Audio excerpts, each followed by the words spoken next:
Hi, everyone. Welcome to Copi Cafe, episode 65. You've got Rob, Greig here, and Josh Jones, and we're excited to tell you a little bit more about Cornucopias, what we're up to, give you a status update, all the good stuff, recap of Rare Evo. We're going to talk about racing today. We've got a special guest.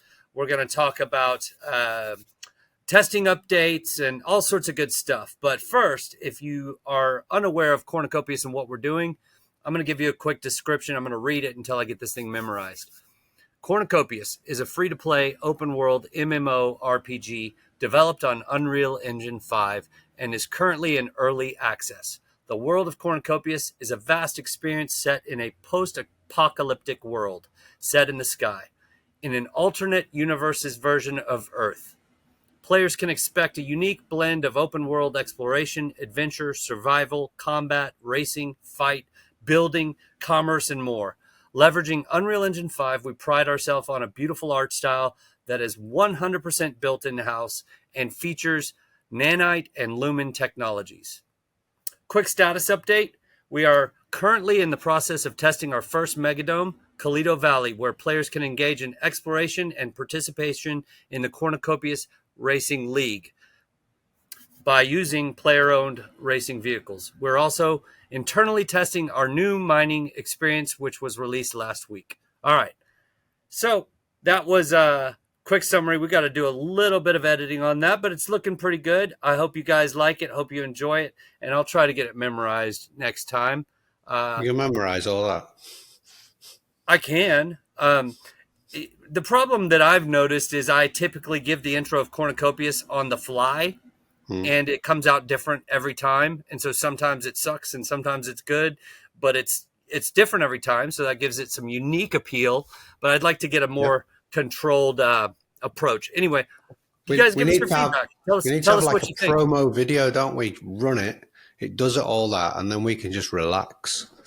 That is in the plans, actually. That'd be nice. I have an editor that I've been talking to about exactly that.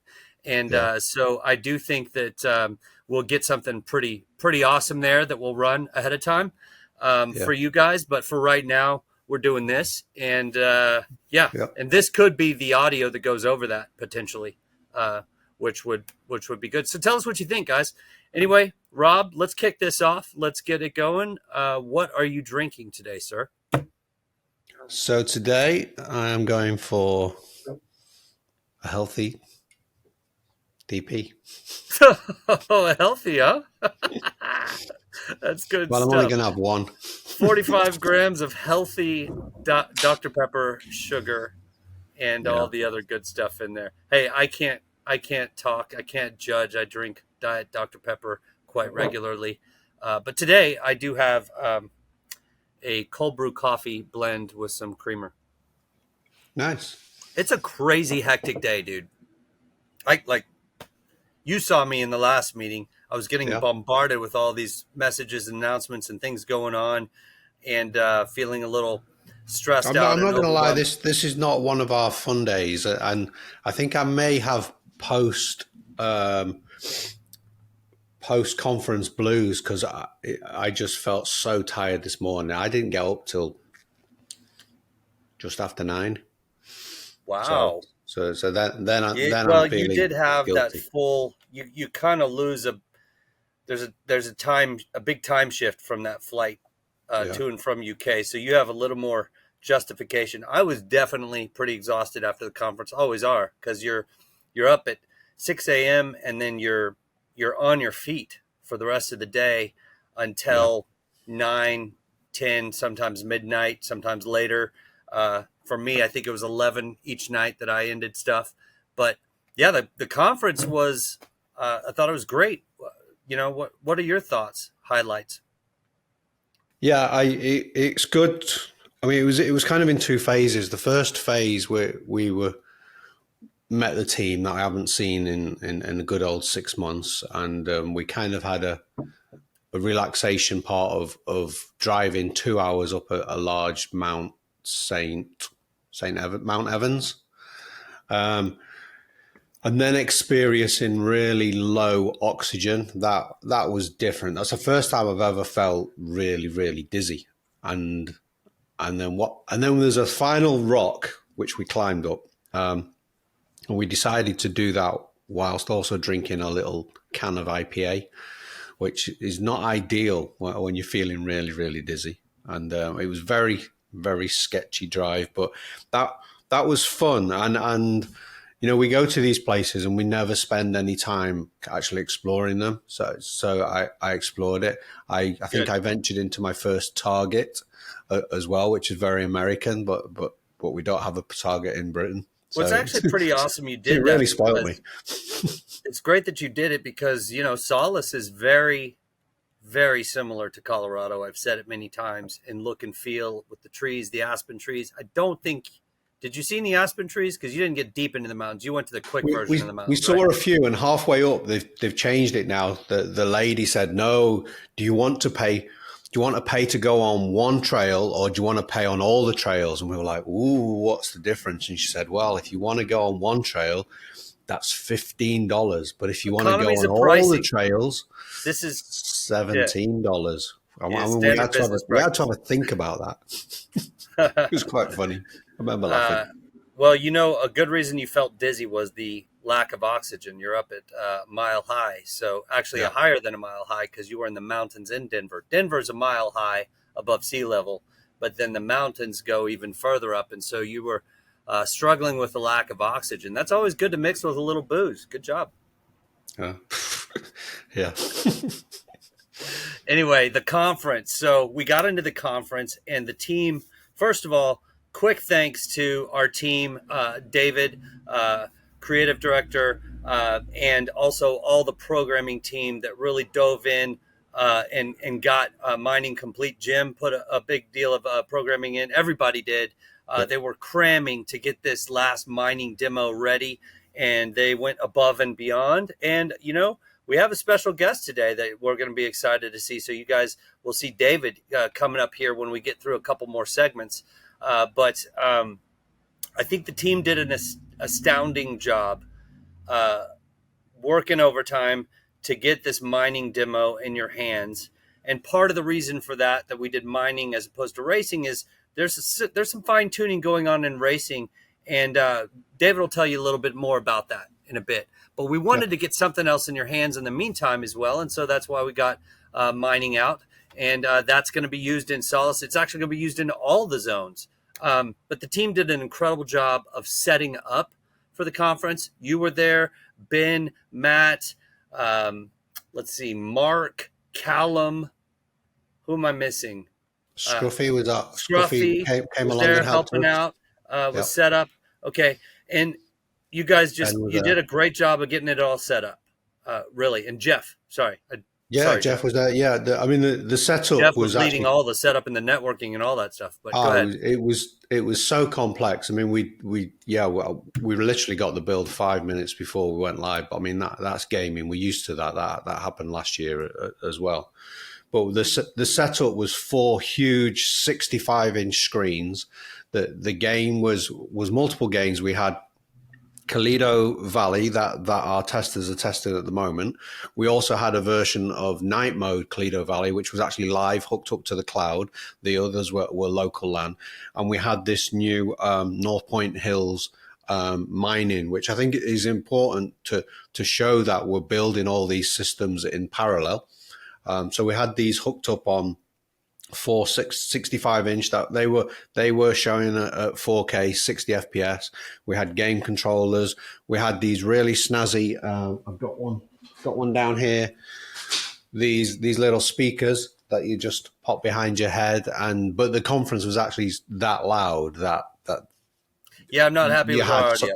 You felt the vibrations, but it wasn't what we'd thought in advance. That audio is not going to work for me at all. Any of us really, just because I would have known this, but conferences are loud. The rooms are typically loud.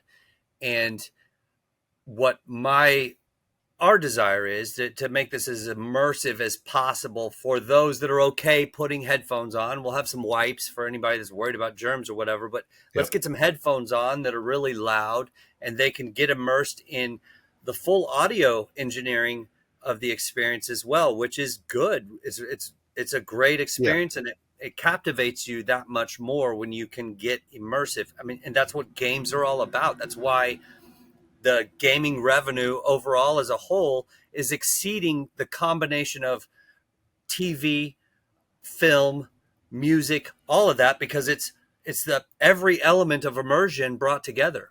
At Yeah. least that's my belief No, on definitely. why, and I mean, and it's interactive on top of that. But it, I anyway, that was a good. We'll fix that for NFT yeah, Elevate. yeah. I mean, I think you make a good point. I mean, most, I suppose, traditional players or casual players will play via a television, and the sound will come out of the television. But if you actually put headphones in, there is a whole different side to gaming, and and it does immerse you, and especially in the new mining level, which I don't think came across because people didn't have headphones. But when you get to play it, it's really atmospheric. So some of the sounds, and you can hear the rocks falling. And when you fall to your death, because you can now die in the mines, there's all kinds of screams that go on, and there's a bit of a jump scare going on. So we wanted to introduce all these elements, which I don't think they came across because of the sound system. But you will see it when you get to play it yourself. Yep, 100%. But you know, just to recap my positives, and hopefully we can move on from Rare Evo real quick. If you have anything else, please add it. But uh, you get to see people face to face. I got to see Mm-hmm. you, give you a hug. Hey, we work together on a daily basis. We get irritated with each other. It's always Yep. good to see somebody and just have a good time with them, and team bonding. It's needed. We are way too separated. This is a flaw and a drawback with the way we launch, but one of the ways that we launch enabled us to go as quickly as we have, which is okay, let's just get anybody no matter where they're at and build Yep. and make this happen. And we did, and we've done well, and we managed well with it. But getting people together is huge. It's essential. So it's great seeing the team. Number two, really great seeing industry partners, and people that we are in business with and relationship with, like the Drip Drops team, and so many others. I mean, with Rick McCracken, got to see him, great influencer. Fareed, got to see him. Jay Speak, we got to see Tim Harrison and have him come play at the booth. So many people that we got to come Yep. and experience and enjoy with at the booth. I'm leaving tons of people out. It's not possible to list it Yeah. off Well, I mean, we unless I had had Late Games Crypto. late We games met crypto. Yeah, yeah. Oh, he did. Lena and Yeah. Izzy How can I from forget Clay Josh? Nation. He late Yep. games crypto. Thank you. He came and at the perfect time when we were offered a free gift from Rare Evo to Yeah. use some stage time. We got to get in front of the stage last second, and I was like, let's get Clay Nation, let's get Ape Society up, and let's do a panel together, because otherwise you and I would have had to make up a lot to talk about in 40 minutes real quick, which we could do. But it Yeah. makes more sense to make a community approach there and just give some value. So we got Clay Nation and Ape Society up last second. And then Josh, when I'm telling the story to you about how we can make this happen, Josh walks up, and the Rare Evo team was there as well. And it was like, Josh, you want to be the panel leader? He's like, sure. So we went. We just Yeah. did it, which was great. If Scruffy was in the room, we probably would have gone with him just because he's there and kind of with our team on that event. But Josh got a great You opportunity know, there. sometimes when these opportunities present themselves, you just have to be in the right place at the right time, and he was, Got to run with it. and I thought he was a great host. But we then had this 30-minute period where we're now trying to plan questions and actually an opening 5 minutes each while we're also setting up our booth and planning what's going on. Everything's really loud, and I challenge anyone to try and do all that within a half an hour, knowing that you're about to go on stage and you had zero preparation. Yeah, it was chaotic. It was like, I think Rob, we got you away go with talk it. to Ape Society. I'll go talk to Clay. I had to go find Clay Nation. Yeah, I like we didn't know they they were were going to in the accept. presentation room, and I walked in front of like 30 people, went and found them because I saw them, the back of their heads. I was like, that's them. That's Lena Yeah, and Izzy. And, and I kind of was semi-disruptive, but like I was like, hey, you guys want to be on a panel? They're like, okay. But yeah, it was fun. It was intense. You're right. That prep for that. We pulled it off. Just like kind of how we prepare for Copi Cafe every week in Yeah, I five mean, I minutes. And remember being backstage thinking, right, I'm going to say this, I'm going to say that, and I'm drinking loads of water, and then you halfway through or being on stage, you think, I remember drinking lots of water. yeah. I hope this ends soon. Yep. But yeah, we did a good job, and that was great to get some extra community voices up there and just talk about Web Yeah, it three, was good. Web three gaming, innovation, things like that. So it was great. Overall, last final point that I'll make: getting to see everyone play the game and Hmm. see the joy on the kids' faces, and see people and hear their feedback, and just show people that what we're building is real. It's amazing. That is invaluable. And I'm bummed that some of the team couldn't make it to see those reactions, but at least we're getting some more out to NFTLV in Vegas. Yeah, So, there was tons of kids playing it, weren't there? I mean, I was speaking to one family who'd actually just come back the day before from going down some real mines. So we had a whole conversation about mining and how realistic actually our mining was and what they'd just come from. And then there was that other kid, I think, who was about 11 or 12, who was a programmer and building his own games, and mhm. and yeah, and we had, obviously adults and a few grannies playing the game as well. It was all ages playing and really really enjoying it. But I think the best Batman feedback played. we definitely had from the kids because they just don't hold back. Yeah, that's true. They don't. Rigorous honesty. And it's great feedback, and it's all things that we're aware of. But, one of the natures of what we're doing is so contrary to Web two and traditional gaming.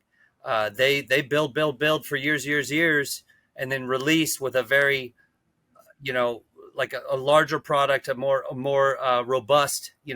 And we're doing everything super fast and being transparent all along the way with remarkable AAA quality graphics. And then, there's some areas that we need to step it up a little bit, and we are, without a doubt. We've already got a plan for that. David might talk about it a little bit today. I don't know. Time to move on to the next section. The Let's go to testing next, and then do that the other Okay. one right after that. So give us where we're at with testing groups, So and don't so say we we're just only going to have 500 by the end of the year, because we're going to have a lot of testers by the end of the year. Yeah, well, we just opened up yesterday, and they'll be going through the process over the next few days. Another 45 or 46 people. So that now gives us a total of 170 OG testers that are actually testing the game. And I think that actually brings us to the end of the OG testing phase. So we have invited all the OGs that we currently intend to. I mean, everybody's got access to the launcher, but hardware decides whether you're testing or not. So the next phase, which will be maybe Rarities. next week or maybe the week after, is now going to be coordinated via the launcher itself. So the launcher will know what roles you have, what NFTs you have, and what hardware you have. And like we always said, we are going to now start opening these up to the NFT holders. So the next phase will be the existing OGs, although now that it's hardware driven by the launcher, some of those currently testing OGs may no longer have access. I don't know. I hope not, but we'll have to see how good a job we did over these last few weeks. But we'll be opening it up to Mythic themed zone 1, 2, and 3. It's the same NFT. The Mythic holders will be opening it up to the racing vehicle holder Mythic holders, and we'll be opening it up to the custom dome Mythic holders. I don't know at this point whether all those three groups will be opened up at the same time. We just need to do some studying of those NFT holders that have actually registered and see what those numbers look like, whether we release them all at once or we release them over a few days or a few weeks, I don't know. Then that should then lead on to the legendary holders and so on. But those are the three main NFT groups. Yeah, and those three NFT groups, we got some totals from Michael. That's a pretty good total of people, uh, depending upon their hardware specs. So that total of people will be a nice, and how active they currently are. So, it depends. There could be a good chunk of them that have disappeared in the bear. We'll see. That may enable us to open up pretty quickly, just depending upon how many are in each group that are ready to start testing. We'd love to hear from you guys. If you're watching this and you're holding an NFT and haven't been able to test yet, then you've got a good graphics card, like a 3060 or above, somewhere around there, then let us know. We're ready to get you in here pretty soon. Exciting times for us. After that, we'll go to the general group of testers, which is a large amount of people. We'll get them to download the desktop launcher. We'll see their system specs and move forward with that. But we do have limited servers at the moment. We're not going too crazy, because that, the more servers, there is costs on our side, not just money, but in terms of support as well, as more people come in. And we have had some issues that we've ironed out, some that are still outstanding. What I would say is we're about to release a survey to the existing testers, probably either just after this show or within the next few days afterwards. It's quite a lengthy survey, actually, but having these limited number of spaces at the moment, I would say please fill that in, because if you don't, there may be a chance that you get removed from testing as we open it up to others. So, if you want to continue testing, definitely fill that in. As long as your hardware is still in its PC, you'll be good to go. Next up, we have a special guest. I believe it's his time to get him up here. There he is. David. Hey. Hey. All right. It's me again. You're not muted. You're good to go. Yeah. Video's looking good. How are you, man? Doing okay. Busy times nowadays, that is for sure. So, was very happy with what we came out with for the conference. The reaction to mining was awesome. So, can't wait to get that out to you guys out there, the Cornucopians. So, we'll maybe talk about that a little bit. But yeah, I'm here, super busy, but been happy to be here. So, what are you drinking today? Sparkling ice. Joe? Oh, ice. Sparkling ice. First read it. Yeah. All right. Yeah, it's the least fancy sparkling water. Okay. So, yeah. All right. 0 calories. Well, cheers. Good to see you. How do you drink ice? There's nothing comes out, does it? Is it not frozen? That's what it is. I like to be frustrated while drinking things. So. Sure. All right, man. Well, tell us a little bit about, I know the community is incredibly anxious to hear about racing, what's going on with that. We're behind. It's great that you can give us a little bit more context on what's going on so that people have a good idea. Yeah, I think there's quite a few things that I probably need to cover today. So, of course, this is a very large game. These kinds of build outs, they're not easy. There's a lot of little bits and pieces. The biggest thing that I want to kind of say to everyone is Cornucopias is not a collection of arcade games that are all segmented out on their own. That's not what it is. Everything that we do at this point, stage in development, is being integrated into the real thing. So what that means is for racing, you're in Clito Resort, you head to the elevators, you're taken into a racing area, you access the racing lounges. Once you're in there, you're accessing a terminal, selecting vehicles, which determines a class of racing. You're also selecting tracks. And here's the kicker that we're kind of coming into now, and we are developing it rapidly, is the multiplayer side of things. So we can't just say, boom, make multiplayer work. And you go in, choose a Bubble Jet Sprinter, it's a C-class vehicle, and you choose a track, and then boom, it's just working. That's not the way it works. We actually have to sort out, hey, Joe Blow wants to race this on this track. He is in this class. Do we have a server for this right now? If not, let's spin up a server. Then once he's in there and he's kind of waiting for the session to start, we're waiting for other players, we're sorting out who else is also joining that. Then we're sorting out, hey, do we have enough players now? Yes, we do. Let's go ahead and get the race started. After that point, racing is done. Do you guys want to keep racing this, or do you want to go back to the racing lounge, or do you want to go back to the resort? So there is a lot of things besides just make car go round track going on here. There's a lot more, and these are important things that we have to get right. That's for sure. I don't want to sling something out to you guys and it's half broken. There's a lot of issues and we have to go back and redo something. So that's kind of a general overview of some of the small hangups right now that are very close to being done. Some other things I can talk about. Well, the aspects of racing. Why has it taken so long so far? Well, we've actually had to redo the racing system 3 times now.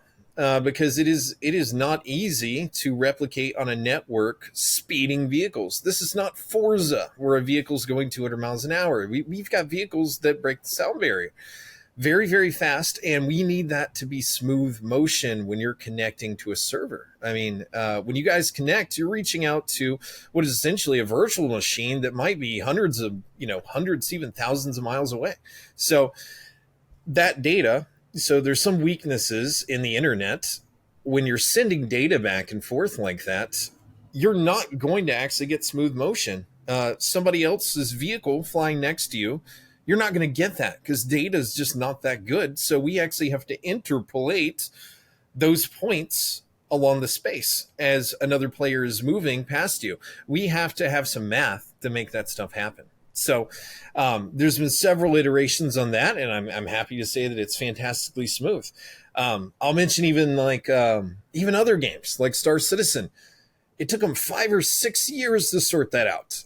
Anytime that you flew next to somebody else in the air, there was such imprecision because of the network and location that you just didn't do that because the chances of you running in to somebody else was very, very high, and then you would explode. So it's always a problem. Multiplayer is not easy, especially when you're moving at high speeds. So those are the things that's kind of held up things a little bit over time. But again, going back to, we're making sure that we're doing things right and we're delivering something that's absolutely integrated into the game. We're not just going to toss out some little arcade version that you just click and go into. Once racing is in, you guys have access to that. It is a permanent part of the Cornucopias world, which is essentially being built like a living, breathing universe. It's a whole different, it's a digital existence. So, David, we could actually put racing in their hands a week from now, if it was not totally connected to the world, right? It's in that state of refining vehicles, little last minute details, but we could get that in their hands in a week. But there's issues with that. Could you mind giving some quick context to that? Yeah, I mean, I don't want you guys to go in and try to join a race and then, I can't race here because I'm waiting on something. This instance, I mean, there's still some multiplayer stuff that needs to be worked out there. So it's, I don't want you guys to go in and then you can't get through an elevator or something like that. Even after we develop this stuff and say, hey, this works, there's still a lot of testing that we have to do. A little bit of testing just to look for all the loopholes and potential issues we might have before we get it out to you guys. Or else what's going to happen is we're just going to end up with a giant bug report. So this is going to take forever to go through. I even think on launch, we had about, I think it was like 800 bugs or something like that reported in there. So, I mean, takes a while to go through. Most of those are probably related to similar things though. So, but yes, we could get it out sooner, but it's got to be integrated in the right way and working at a basic level with a low amount of bugs before it comes out. So, and that's the same with anything else in the game as well. Not just racing. It's also great. Like, I've seen a lot of people even ask, like, well, why racing? Why are we doing this at all? Well, racing's fun. That's definitely a game loop people can use to compete with. But all this work that's gone into high speed movement, making sure the multiplayer and the networking is working right, and that goes right into our next stage when it comes to vehicles.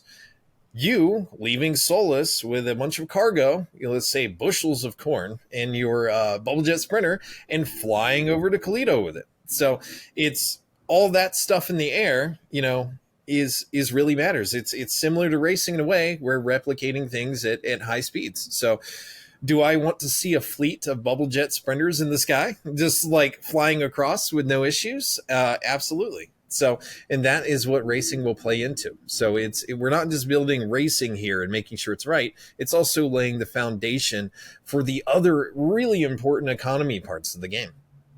So yeah, going on that, David, we build prototypes and we don't. Sometimes you have to do a number of different techniques and try them out to see what works best, and then you get feedback and so on and so on. You evolve.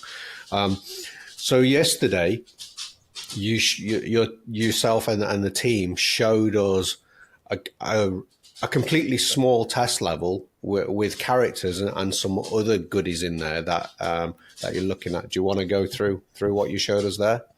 Okay, I think this is leading into also something I want to cover, which is like character animation, something that I hear about a lot. So things are a little bit different. We're developing a very large MMO, and typically you don't get to see this stuff. So if you look at a mining animation, you're like, that's not quite right. What's wrong with that? You guys need to fix that. We already know we need to fix that. But animations, they're a lot more complicated than just the animation, first of all. So you've got the post-processing side of things. You've got the animation blueprint. You've got how the top of the body is blending with another animation on the lower part of the body. And just from the animator standpoint, you don't go from 0 to 100 on most animations. One of our animators, we'll go and create something and we'll work on it and make sure it looks good in the program that it's in. Then you take it into Unreal and you throw all those other systems. We throw it into the game. You got the 90 FOV camera. You've got a lot of other stuff going on, and then it doesn't look quite right. And then it goes back for another iteration on the next time around. So, an animator doesn't just create one animation and then, it's perfect forever. It'll go through 4 or 5 different iterations. And we may have to change things depending on how it's interacting with other, maybe even more procedural sides of our animation in the project itself. So and I do appreciate everyone's feedback. I just see a lot of stuff on that, but you guys are getting to see something. It's transparency. You guys are getting to see something while it's being built. So yeah, you will see things that don't look right. You'll see visual bugs. You will see animations that are in early iteration. That's all part of it. I think I have a few opinions on why sometimes this is very jarring to people, but AAA games, hundreds of millions of dollars, huge team. They spend 5, 6, 7 years making something, and they don't show you anything. They don't show you anything at all until it's time to absolutely market a polished product most of the time. So, and what that lends a lot of people to believing is that games look beautiful throughout the entire process, and they do not. There's actually some really great YouTube videos where you can look at AAA games about 2 years into development, and some of them are disgusting looking. Like there's a lot of problems. Even look at the GTA 6 leak that happened. What was that, like a year ago? Something like that. Really bad animations, all sorts of issues going on with probably post-process animation blueprints. There were graphical issues, and people freaked out. They're like, oh my God, why does it look so bad? And it's because you're seeing something that you're not meant to be seen in the first place. It's something that's mid-development. So anytime you guys see something that's off, you see an animation that's a bit weird or something like that, don't worry, we're working on it. You're just seeing it mid-process. So that's what I want to say about that. But you probably will see a lot of changes to animations and the way the character moves coming up soon. So I'm not going to say when that's going to be, but we went through several different systems of character movement and even how it it relates to replication of things and multiplayer and what is the smoothest.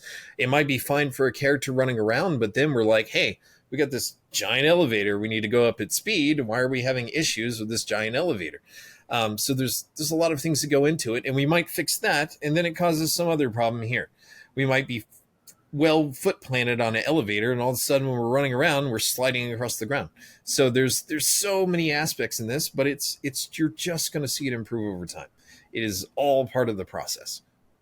Yeah, and also part of the process is the huge advantage of Web3 gaming that we have, because we're taking a different approach. That different approach to traditional gaming being, we're going to be transparent with you guys, our community, all the way along. Allows you to feedback like you are over time, and allows you to tell us what you like, what you don't like. Gives a lot more chance of us really producing a final product that people love. And furthermore, it builds community in the process. We're all having fun together doing it. This is a huge advantage over Web 2 gaming. So anyways, good stuff. Thank you for that. What else do we have up today? Anything else we need to cover?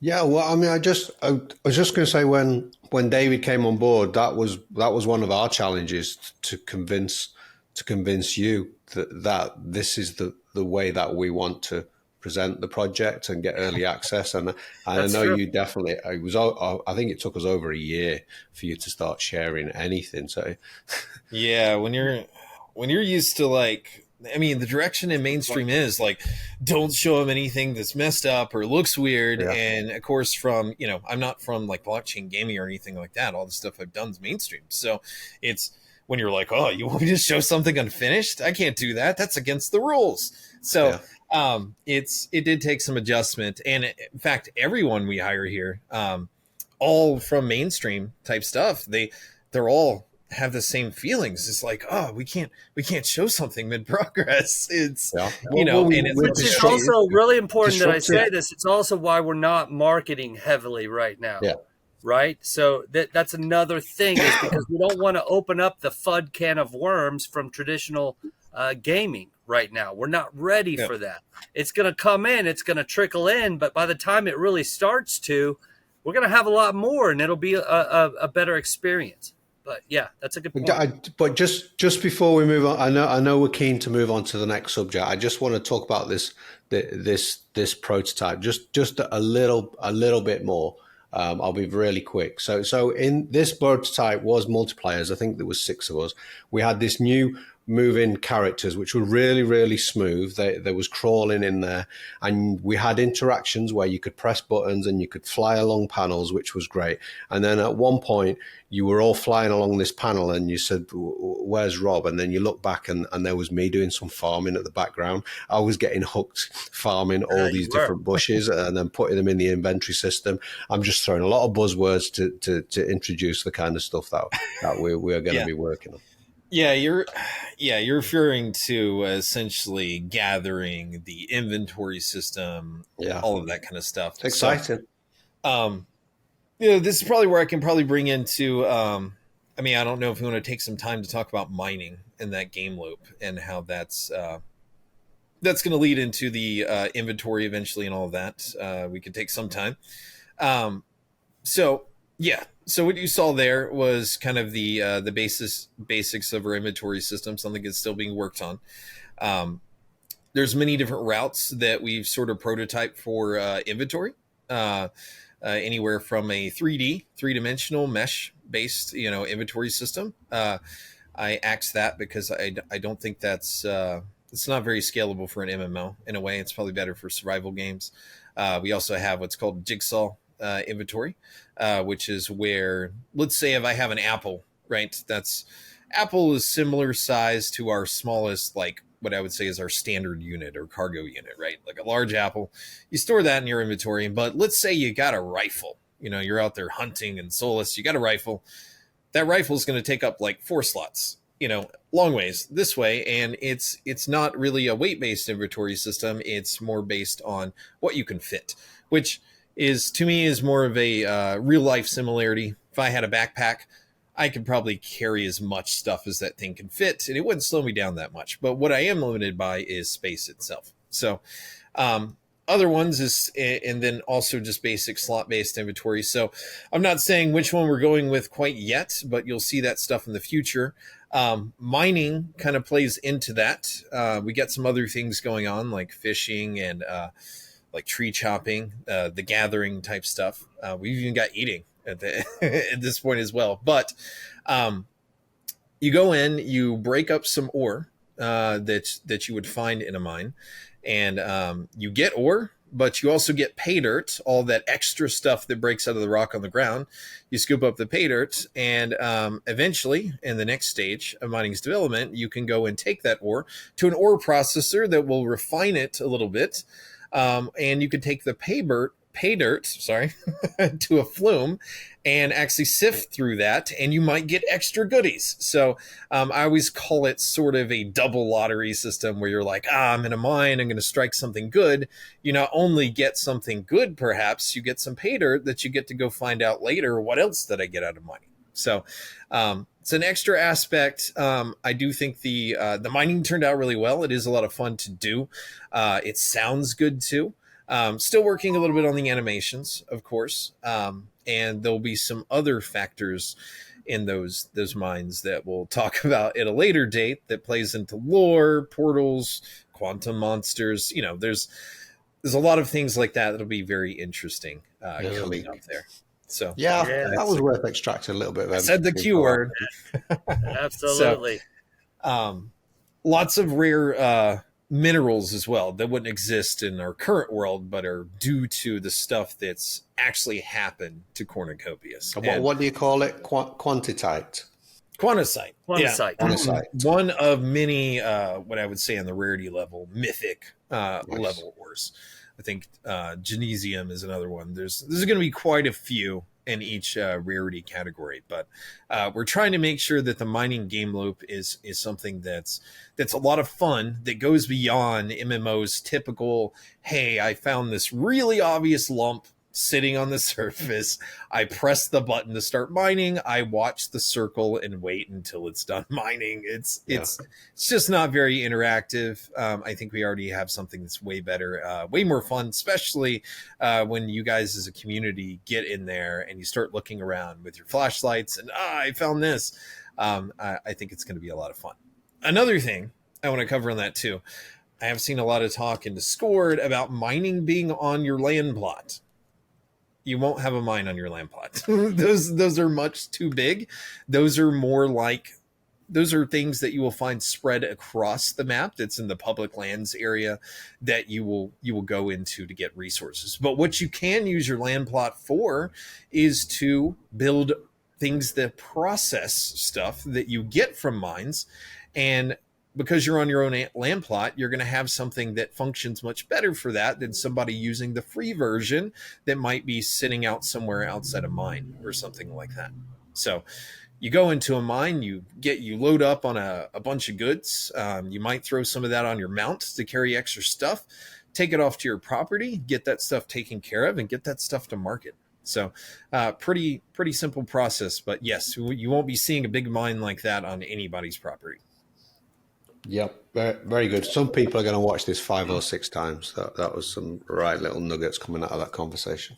Yeah, I mean, any other big questions you see coming up, please ask them here, and I'll try to cover them. But I definitely want to make sure the community has the right idea about how the game works.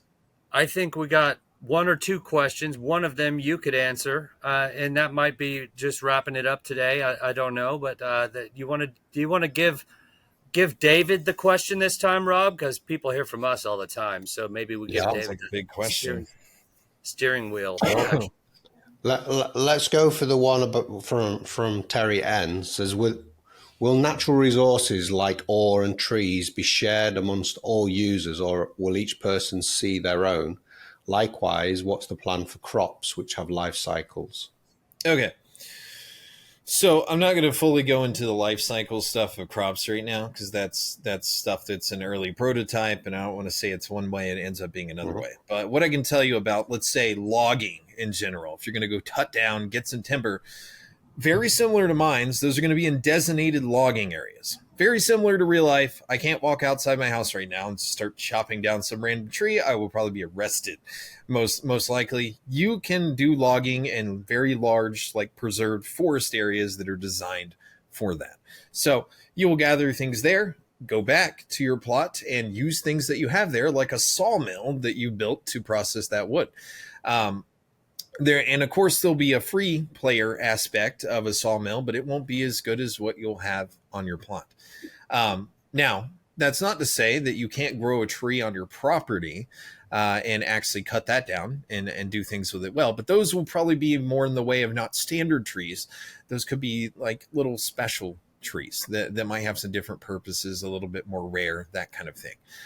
I don't think you'd find much benefit in just growing one Douglas fir or something like that on your property. You might just do it for it to look pretty. So beautification thing. But I think that mostly answers that question. That's really good. I mean, you call them loops, you call them like mining loops, farming loops, tree chopping loops. I call them mini games. It's just terminology. We're getting at the same thing. I always say we have loops inside of loops that lead to more loops that have loops inside of them. So I like it. Oh, one thing that you did introduce was 2 new NPCs. So we have a new one. Let's tidy that up, because a few people think, because you reminded me with the word loops. Some people think that the other character is a basketball player. I think we actually have. Well, I guess I can say it by saying this. A lot of people don't know. I mean, I guess it's a leak or whatnot, but a new update to the project comes out on Friday. That's being solidified today, called Cleto Magic Hour. And you will have more NPCs in there. You will have more jump puzzles. Actually, something I call the monstrosity. It's a much larger, more interesting jump puzzle. So, yeah, I mean, if that answers the question, definitely getting more. Well, that's our leak for the week. Yeah. Magic Hour leak and go. Monsters in the Caves. Quantisite monsters in the caves. Yes. Yep. Those are nothing visual, just imagine. Yeah, imagine leave it to your imagination. Enjoy yourselves with that. Yeah. Are we good? Is that a wrap, Rob? Okay. It feels like we're there. Yeah. All right, we're there. David. I mean, we could go on for another 3 hours. I have so much to cover. Look, why don't we get you back on next week? Sure, that sounds good.